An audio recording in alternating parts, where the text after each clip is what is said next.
Ruthless hunters, natural-born killers, constantly on the prowl for new prey. These are the predators. These killing machines are the rulers of the savannah. And yet, although they perform their violent acts every day, they take no pleasure in killing. Rather, it's to survive. For them, as for their prey, life is a daily challenge.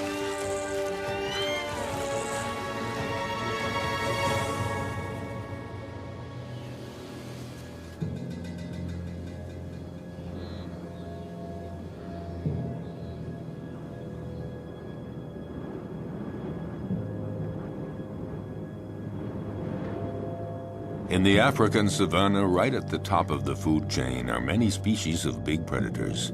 Among them, the crocodile. The only survivor of the dinosaur era, a crocodile can be virtually invisible to its prey. He will lie in wait, submerged, motionless, even for hours.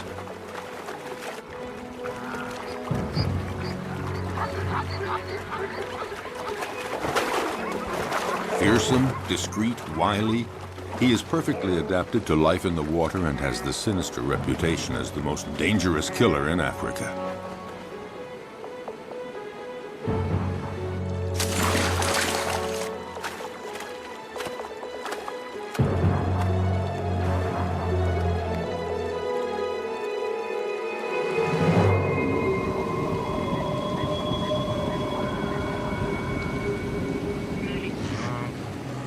Predators have an essential part to play in the functioning of their ecosystems. By congregating at places where their prey can cause pollution, they limit proliferation, sparing other species that are few in number. Predators as a group, in limiting populations, help to preserve species that might otherwise eliminate one another.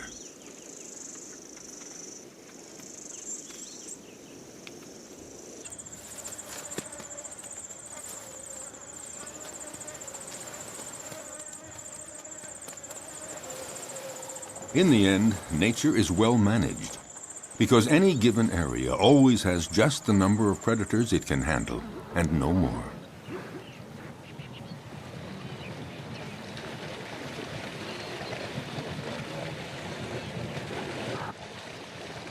Each predator has its own way of hunting. Their strength and speed seem to protect them from many dangers, but their never-ending need for food, for survival, drives them constantly to keep hunting. Even when prey is abundant, chances of success are never sure. Often it depends on the strategy of the attack.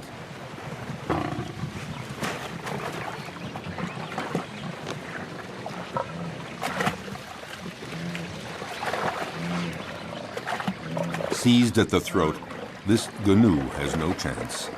The lioness's jaws have broken its spine.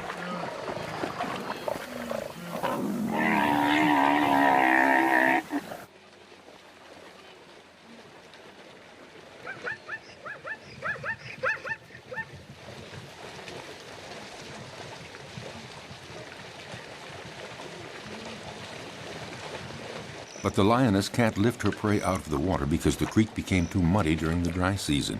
She has to devour the animal here where it was killed, a rare practice.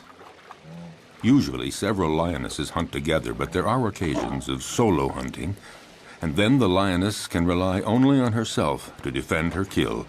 The prey has barely been taken when other predators start pointing their snouts toward the meal.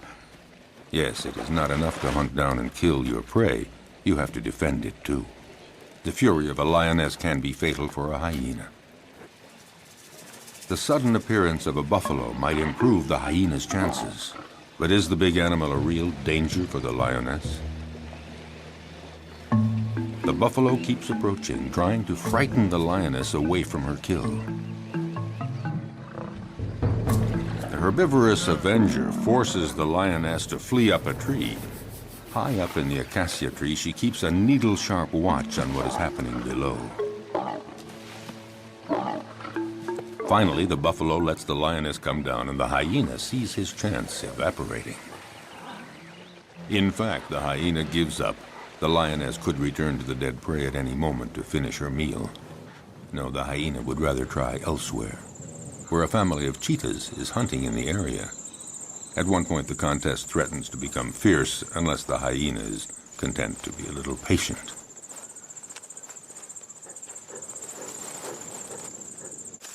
Why not let the fastest predator of the savanna do all the hard work?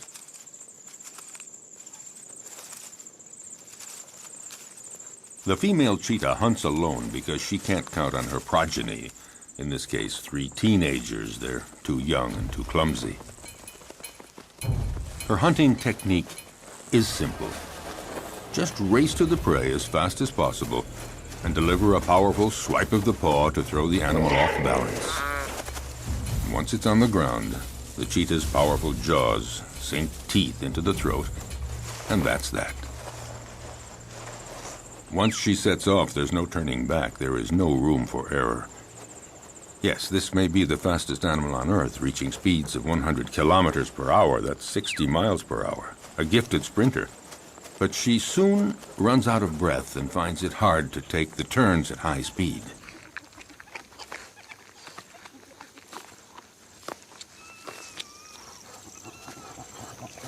She expends so much energy all at once that she needs a breathing space to recover, and these are precious minutes. Because the hyena is on the prowl, and he knows that this is the instant to try something if he's going to steal any of the meat. The young cheetahs waste no time in munching off the first bits. The cheetah senses danger. But what can she do? These kids are too clumsy to make any sort of organized resistance.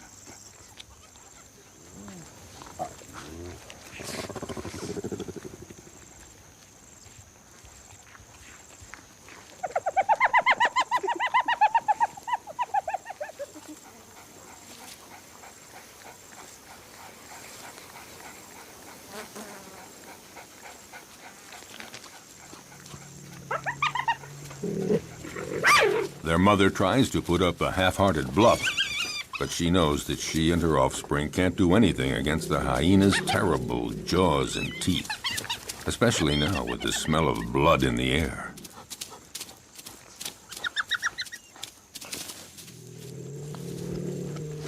She doesn't even try to fight.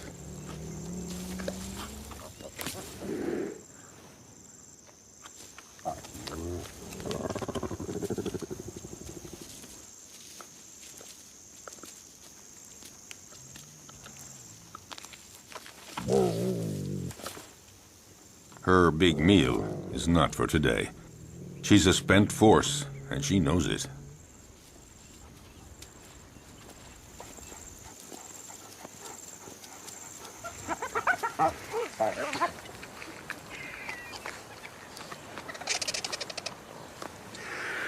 The scent of blood draws many scavengers. They're not considered true predators because they eat animals that have already been killed by others. A real predator hunts down and kills live, fleeing animals.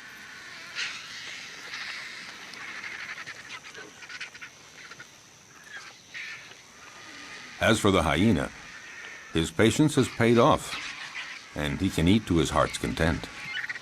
And that is apt to be a quarter of his weight, nearly 20 kilograms, 40 pounds of fresh meat. Of course, the vultures might invite themselves to take some of it.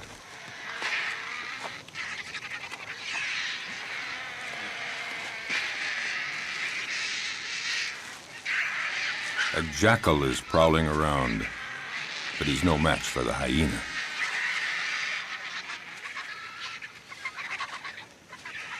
He, in turn, will find his meal someplace else, since the vultures don't seem to be in a sharing mood, not even to give a morsel.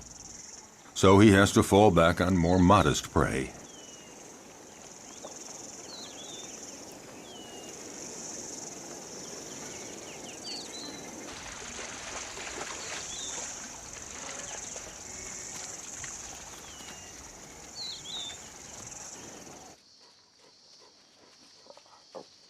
Lichens, or wild dogs, are also considered prodigious predators in the savanna, the equals of cheetahs and even lions.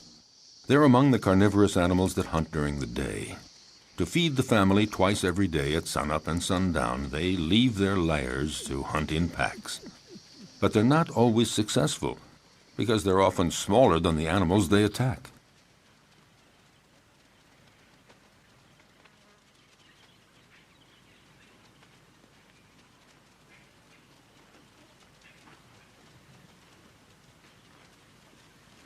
These creatures are classified between the dog and the hyena, and they're sometimes called hyena dogs.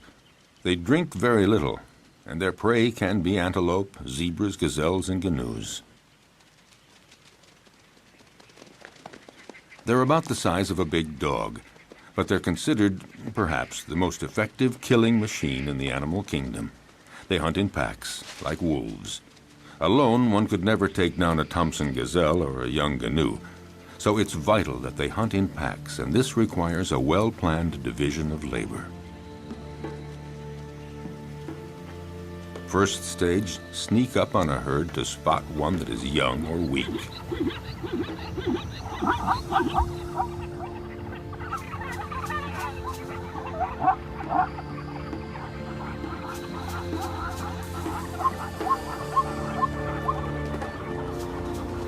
Next, chasing down in relays. They charge the herd to scatter it and isolate the victim. And when that one starts to flee, the wild dog at the head of the pack takes after it at speeds of 50 kilometers an hour, 30 miles per hour. Their strength is in their numbers. The chief directs the whole procedure, but actually getting the prey is seldom as easy as it first appears. They succeed in 2 out of 3 hunts. Zebras know how to defend themselves. Their hooves are hard horn, and they can use them effectively as powerful weapons against attacking predators.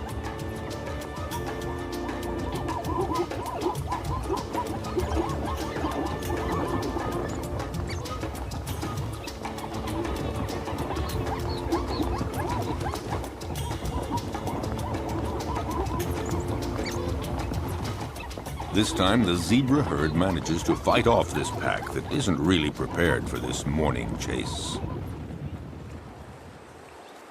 Herbivorous animals know how to put up a good defense. Elephants stand very tall, and they fear none. But the others have to learn the behavior patterns of their potential predators. They know when they're hunting and when they're not. So it's common to see a herd of zebras calmly munching plants just a few feet from a relaxing lioness. But the zebras are watchful all the same.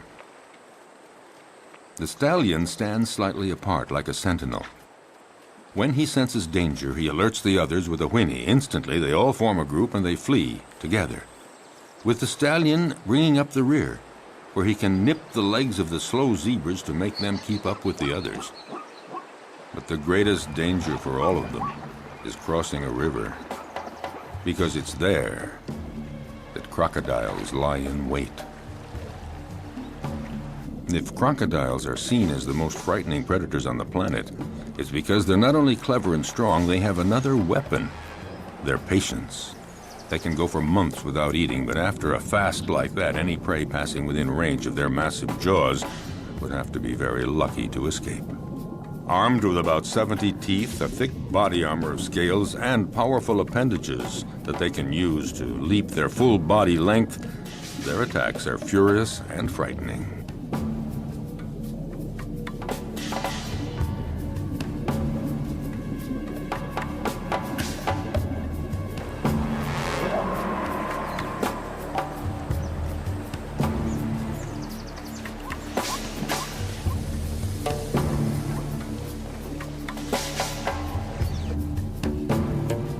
Their body submerged to surface level in a river or a pond makes them almost undetectable, just a part of the environment, until they surprise their victim.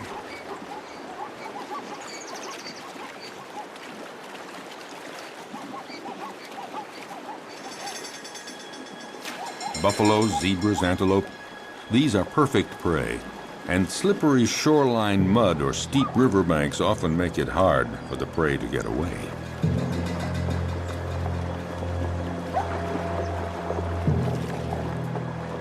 A female crocodile decides to go after a young zebra that has been separated from the main group in the middle of the flowing water.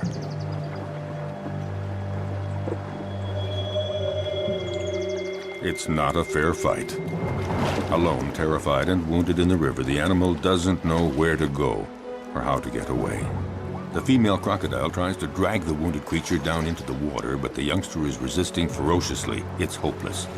The crocodile has to have a better hold. The prey might get away.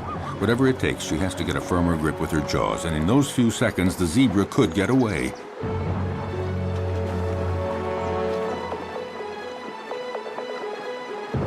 Suddenly, the vise is loosened. Instantly, the zebra takes advantage and breaks away, desperately climbing up the riverbank. Exhausted by the violent struggle to stay alive, the young zebra has to rest. But lions are always prowling along the river, seeking new prey. The young zebra's minutes are numbered because she is wounded. And in the savannah, a wounded animal is as good as dead. Here at the river, the lions have this prey for the taking. In fact, they have a wide choice of animals that are fatigued from crossing the river, or sick, or wounded, the ones that trail behind the herd.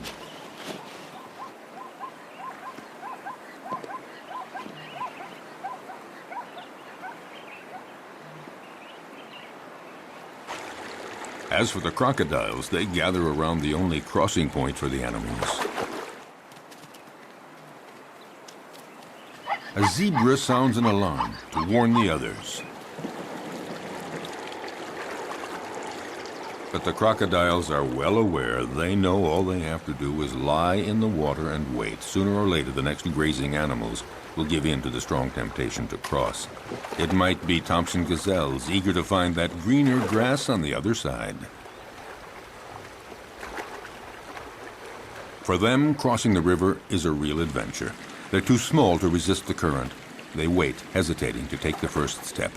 But for all their fear and reticence, the lure of the wonders sure to be found on the other side becomes too strong. The ones motivated by frantic urges to migrate often pay for their audacity with their lives. Sharing meals is a well-established tradition among crocodiles. A female comes to the party, but the prey isn't big enough for two. You don't share a gazelle. Resigned to this, the guest has only to reach the riverbank and participate in a crocodile's favorite pastime, the siesta.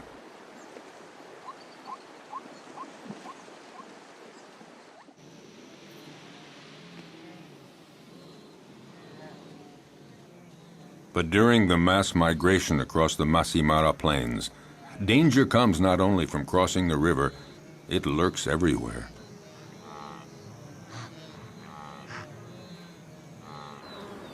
A well-organized pack of wild dogs attacks a young gnu.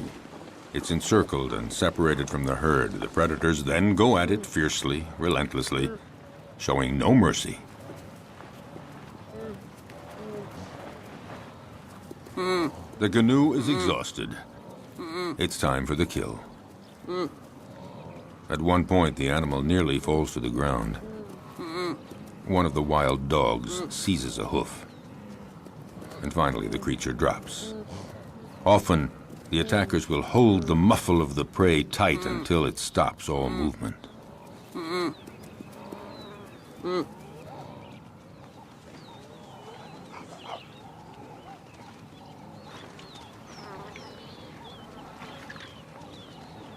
Now it just remains for the predators to share the meal.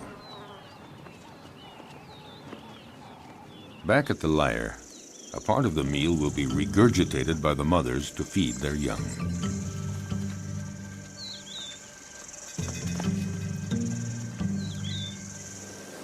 It may seem that predators are ruthless. They show no mercy at all. But they kill only when they're hungry. Their potential prey senses this. As we saw, herds are often oblivious to lions walking almost beside them. But if a herd senses that a lion is hungry, they are away and fast.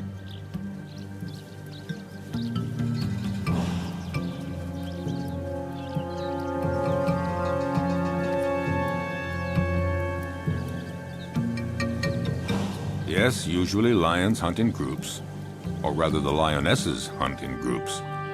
Males take no part in the hunting. They are content to feast on what the females bring in.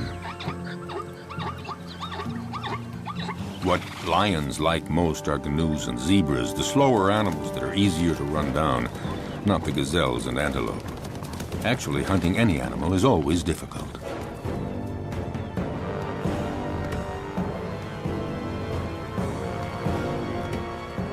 When hunting in groups, lionesses lie in wait, upwind, but one is stationed downwind.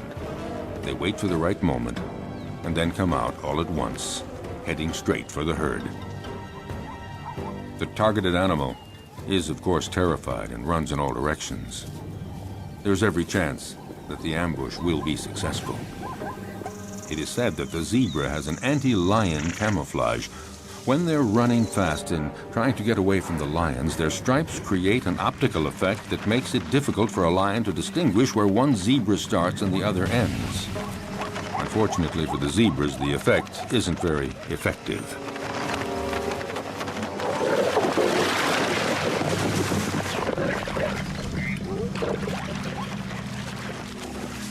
A lioness kills by strangulation, and it's a slow death.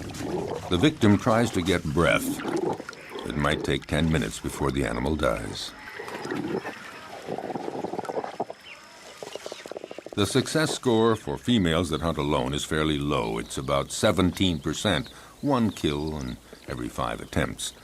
This makes the survival of the lion cubs fairly uncertain. It's not surprising that they prefer hunting in groups. Today, the lionesses and the cubs are eating as fast as they can before a male comes along to take his share. When a male is present, he is always served first. But this time, Mom and the kids will have full stomachs. All the same, the odor of the carcass draws famished hyenas.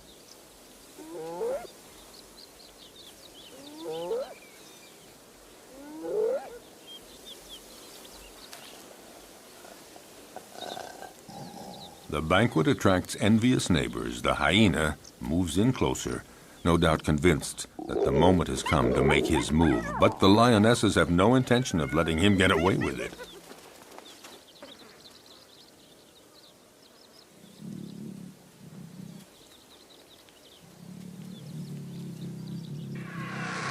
He's going to have to wait until the lion family has had its fill, and then he will move in to find they have left him a few bare bones.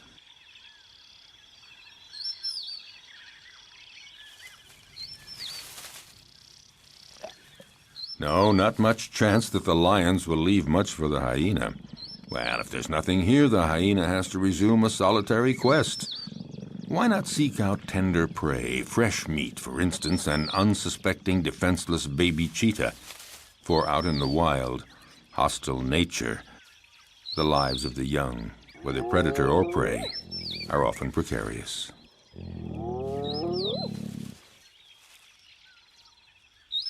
However, the hyena just might have a difficult and dangerous fight with the mother. Intimidation, dissuasion, will he dare?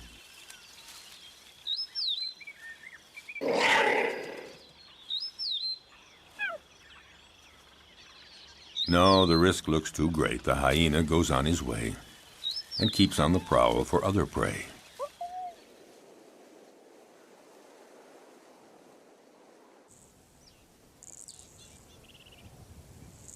His courage seems to have deserted him for trying another attack. Off the hyena goes looking for any food to quell the pangs of hunger. Once the danger is over, the mother cheetah is required to leave her little ones and go off to hunt. But will they be there when she returns? In the savannah, cruel choices have to be made. The hyena appears to have gone off and is now far enough away. The cheetah has to go for it. A quick hunt and then back to the lair.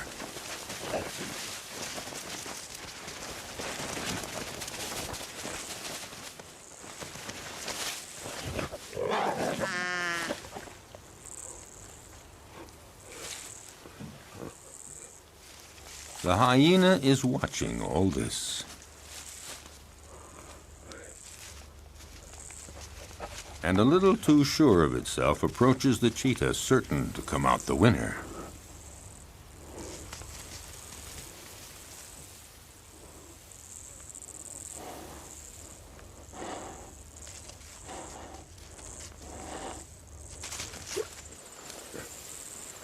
But just then, a new character walks on stage, one that was not expected, a lioness. This one is really sure of herself and determined to turn the situation to her advantage. Nobody dares attack her. The hyena and the cheetah are left on their own.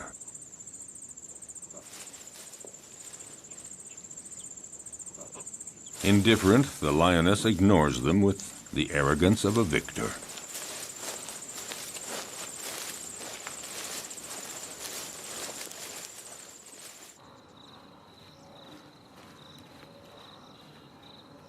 Vexed, the hyena, again, goes off to a safe distance. Out of breath, the cheetah isn't too sure that she'll have a meal today. She'd better just go back to her little ones, or maybe make one last attempt under the watchful gaze of the hyena, who more than ever is looking for his slightest chance. By now, other hyenas are present, curious to see how well the cheetah will do. With energy born of hopelessness, the cheetah begins a frantic chase in pursuit of a canoe, but she lacks conviction and is too soon out of breath.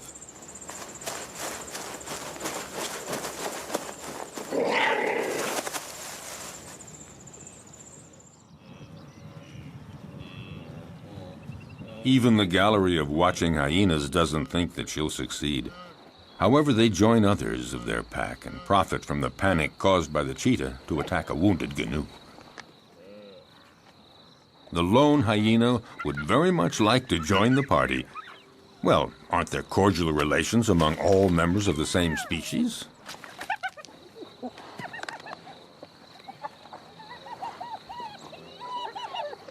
No cordial relations at all.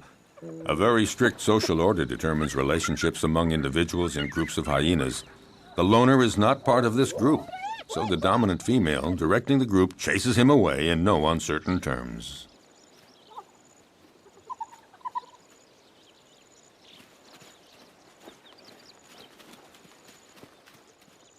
Nothing can be done, so it's best just to melt away into the distance.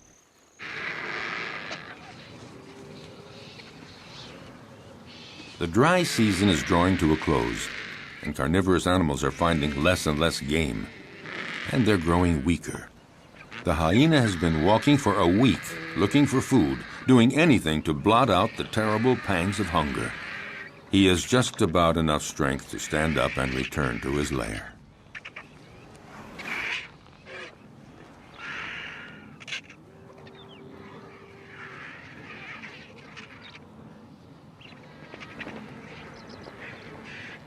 Oh, he knows the vultures are waiting for just one thing, for him to lie down and not get up.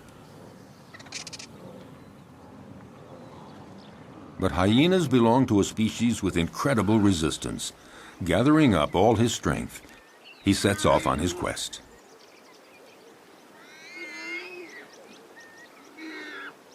He isn't lucky and doesn't have the strength of a lion, but all the same, his plight isn't so bad compared to that of the warthog that the lioness has no hesitation in devouring while still alive.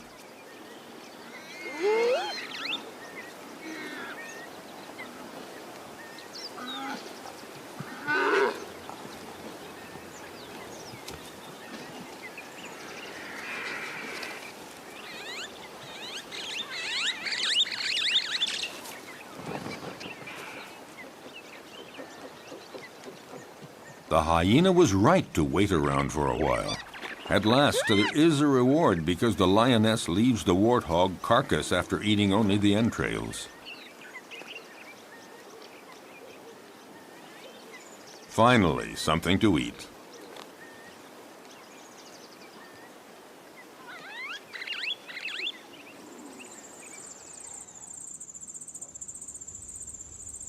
Even among lions, survival isn't always so easy, at least not for the cubs. They may be the offspring of the animal king, but their future is often compromised.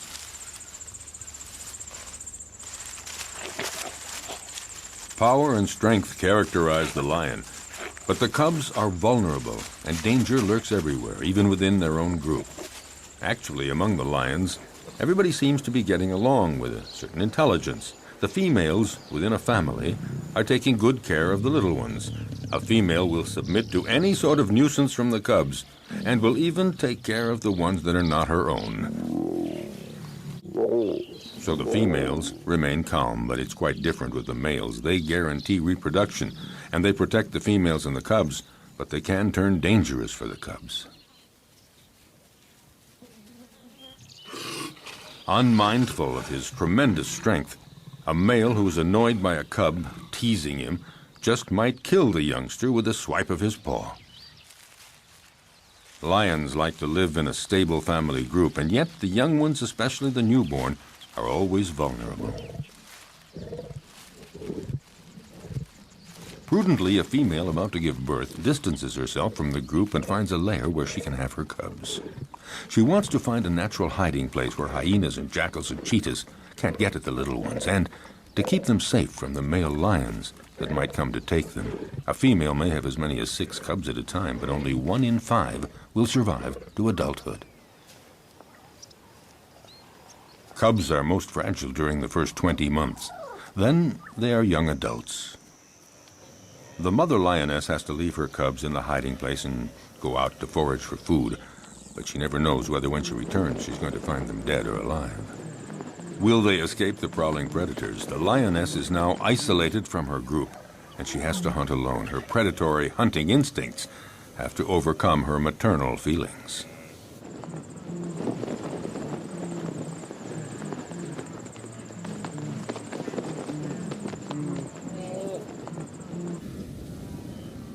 She must go off to hunt even though solitary male lions are prowling the area. They pose an enormous danger for the newborn cubs. If a male lion discovers them, he will probably kill them at once. Time is of the essence. The female must get back as quickly as possible.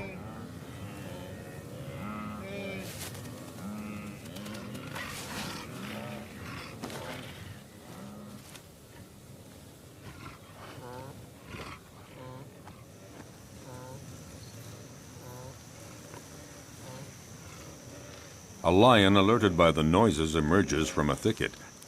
A male lion does very little in life. He sleeps and takes care of reproduction, protects the group, and eats to his fill whatever the lionesses bring in from the hunt. And usually he's first in line. The lioness is well advised to catch her breath quickly and start eating as much as she can to regain her strength before the male shows up.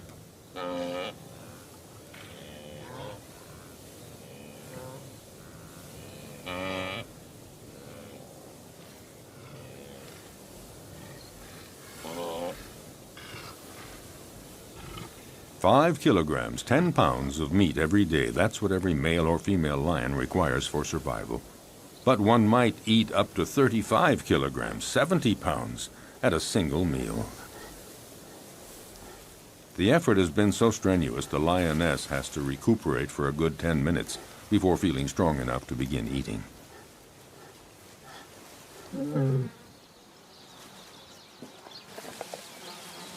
Drawn to the food, the male approaches the female.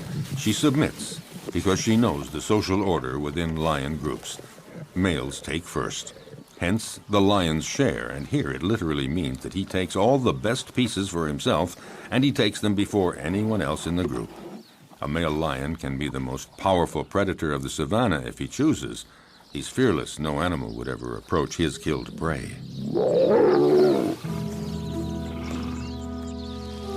The lioness can only wait, resigned to the situation, and go off to her cubs.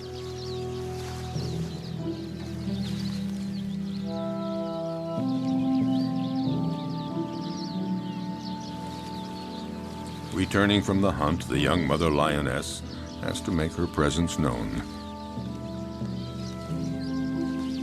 A cruel surprise awaits her. Her little ones had a surprise visit from a solitary male lion that happened upon them. Only one cub remains, but it's dead.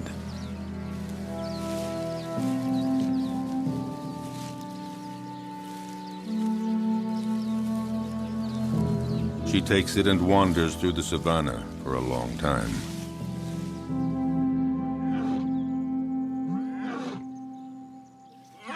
Before she can bring herself to give up the cub's body to the vultures.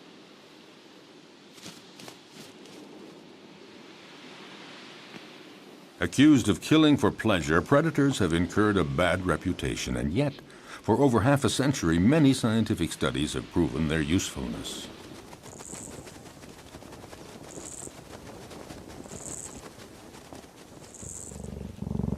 A number of predators are key species that enrich their region and determine the structure of animal communities. They maintain a good balance between various species.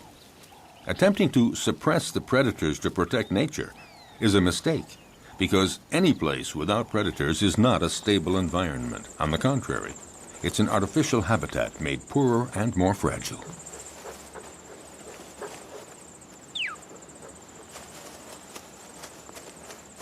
Following an implacable and ferocious law, by attacking the most vulnerable individuals, predators remove weak and sick animals from nature to the benefit of the stronger animals. For all that, the life of a predator is not so simple. Nature's implacable law applies to them, too. A sick predator, one that is wounded or not very good at the art of hunting, will in turn disappear. Learning to be a good hunter requires a long period of instruction.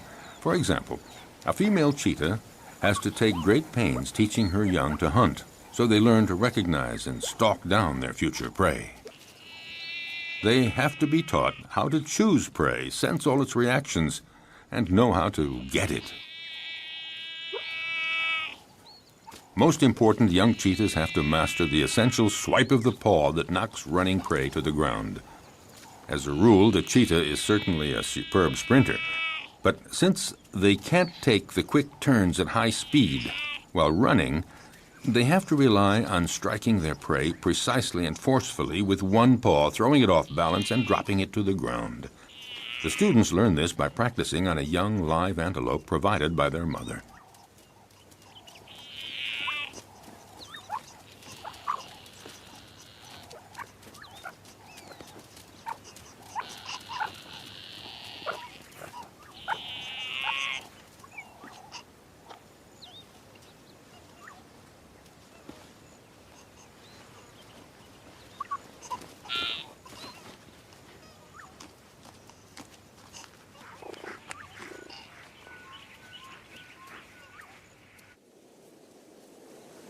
In the broadest sense, being a predator is feeding on other living creatures.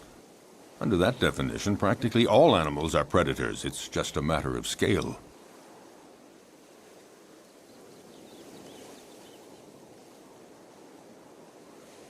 In the savannah, baboons are, for the most part, omnivorous. But sometimes they reveal themselves as accomplished predators. The males have no hesitation in attacking other mammals that they may encounter on their way.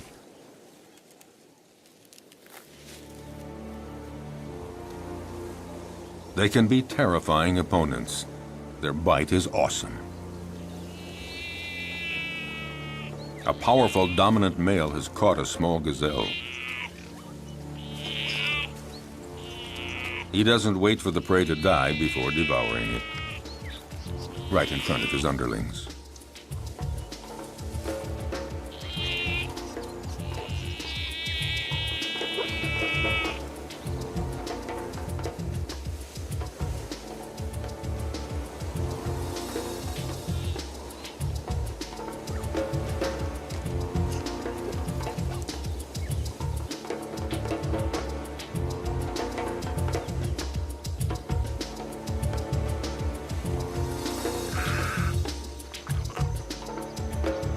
This male may leave a few scraps for others, but only after he's had his fill.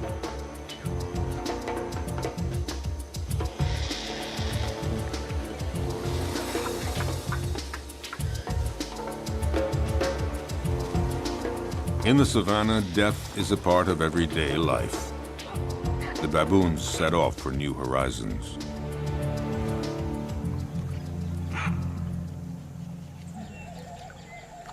But predators are not limited to attacking weak herbivores. They devour other predators, and at every opportunity. Some animals are completely oblivious to the danger present along the riverbanks. Like young baboons, apparently, the smaller the predator, the more invulnerable they feel. Foolhardy or oblivious, The baboons have apparently decided to tempt the devil, and this particular devil is a crocodile. For the young ones, the game is approaching the riverbank as close as possible, but for the older ones, the most exciting provocation is in actually drinking from the river very close to a crocodile who's pretending to be asleep. It would seem that the one taking the greatest risk is matching himself against the most dangerous predator of the river. A youngster takes one chance too many and things get dramatic.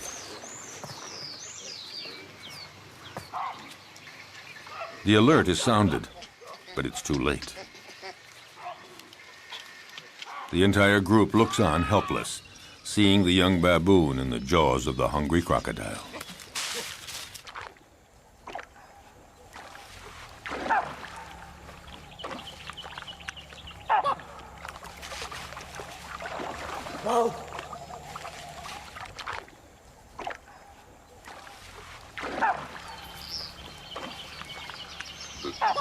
In the world of the predator, you pay for the slightest mistake. But along the river banks, the crocodiles don't always have it their way. Facing a hippopotamus, the law of the stronger and the bigger holds, and the hippos move right in to use their heavyweight position to provoke the crocodiles.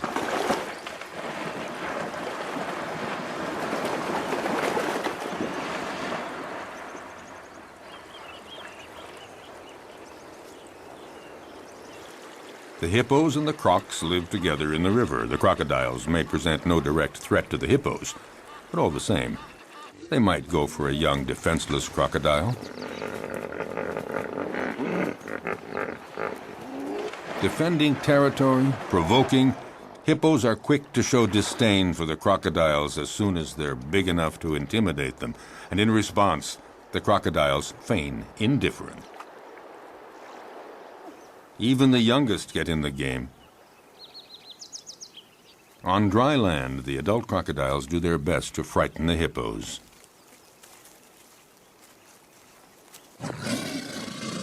They multiply their efforts, but the massive creatures don't believe a word of it, so to speak.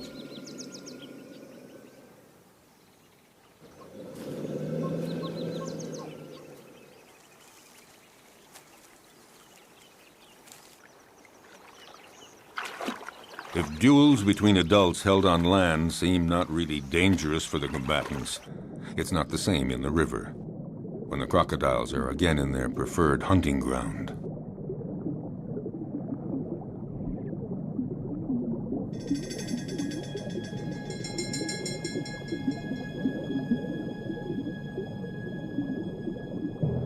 In the aquatic element, a crocodile is ruthless, facing a young hippo. Didn't realize how dangerous it is to get separated from the group.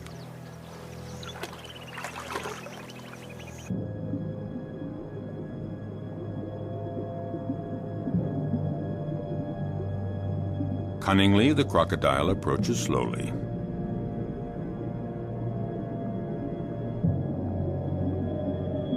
Very calmly, it pursues the prey, waiting for the right moment to strike. Feeling safe, not sensing exposure to any danger, the hippo swims down in the water. And the crocodile glides effortlessly. He's in no hurry.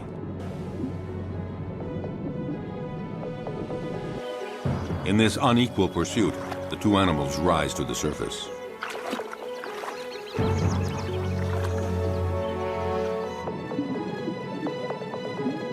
It only remains for the crocodile to pounce and pay no penalty.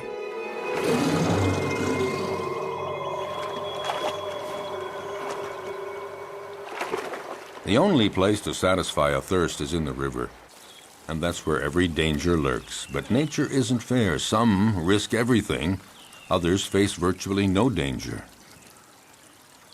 Take the giraffe, gaining considerable protection from its great height. Still, it's in mortal danger drinking at the river, because it has to spread its legs, and in this uncomfortable position, the giraffe is highly vulnerable.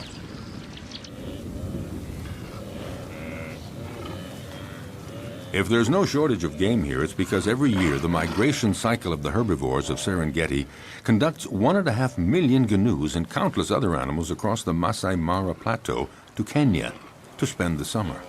Water holes and the whole environment provide predators with a happy hunting ground, and these meat eaters take full advantage. Nevertheless, the actual hunting is far from assured.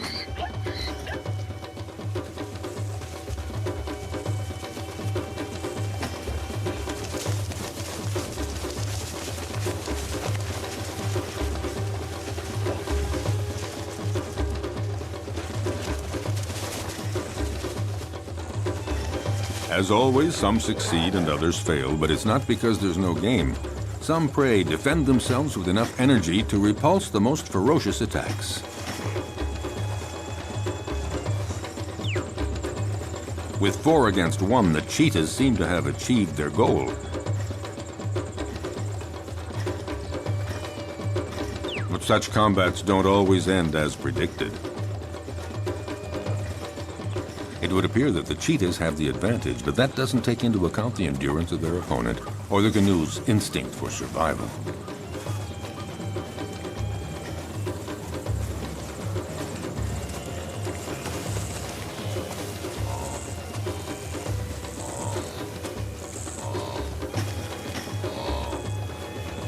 Despite the ferocious attack he has endured, will the canoe's stubborn refusal to give in result in his eluding his attackers?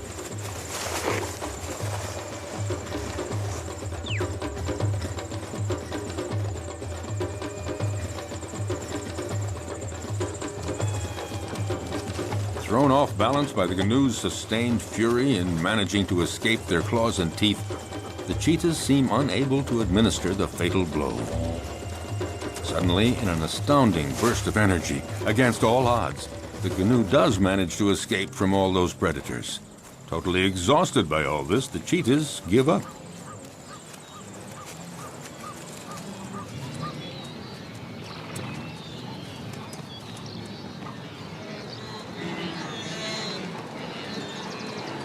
In this immense jumble of thousands of canoes and zebras and gazelles, as we have seen, the most fearful moments of their long migration trek come when they have to cross the river.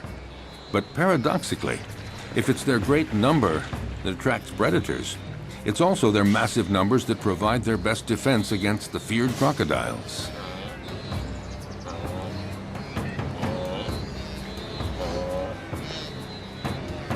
The canoes throw themselves into the river, where the crocodiles await them to conduct them to their doom. But there is such a density, so many animals churning in all directions.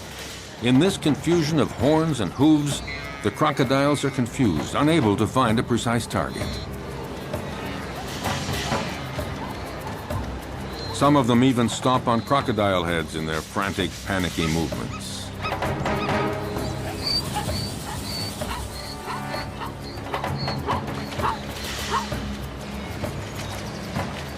This superabundant flow of animals disorients the predators, but any animals that stray from the central melee, any out on their own, are instantly victims of ferocious crocodile attacks.